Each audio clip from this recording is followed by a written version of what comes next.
പ്രിയപ്പെട്ട സഹോദരി സഹോദരന്മാരെ, ഞങ്ങൾ നിങ്ങൾക്കായി ഒരു സദ്വാർത്തയുമായിട്ടാണ് വന്നിട്ടുള്ളത്. 2025 ജനുവരി 1 മുതൽ 365 തലക്കെട്ടുകൾ ഉൾപ്പെടുത്തിക്കൊണ്ടുള്ള വർഷം മുഴുവൻ പ്രാർത്ഥിച്ച് ധ്യാനിക്കാനുള്ള വചനങ്ങൾ ഞങ്ങൾ പങ്കുവയ്ക്കുന്നു.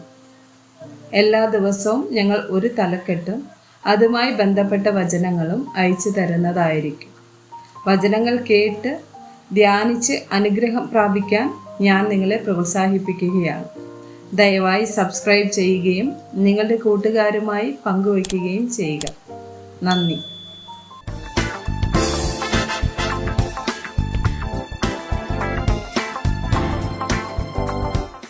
ദിവസം 114.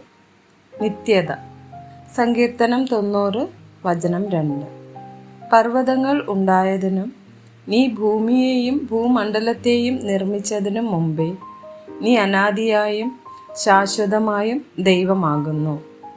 സങ്കീർത്തനം 103 വചനം 17. യഹോവയുടെ ദയയോ എന്നും എന്നേക്കും അവൻ്റെ ഭക്തന്മാർക്കും അവൻ്റെ നീതി മക്കളുടെ മക്കൾക്കും ഉണ്ടാകും. സങ്കീർത്തനം 145 വചനം 13.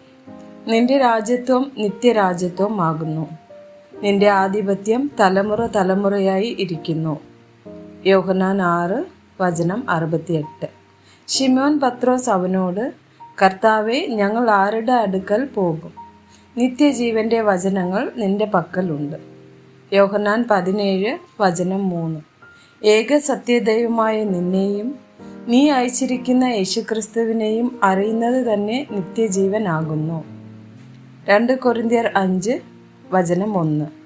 കൂടാരമായ ഞങ്ങളുടെ ഭൗമഭവനം അഴിഞ്ഞു പോയാൽ കൈപ്പണിയല്ലാത്ത നിത്യഭവനമായി ദൈവത്തിൻ്റെ ദാനമായ ഒരു കെട്ടിടം ഞങ്ങൾക്ക് സ്വർഗത്തിൽ ഉണ്ടെന്ന് അറിയുന്നു.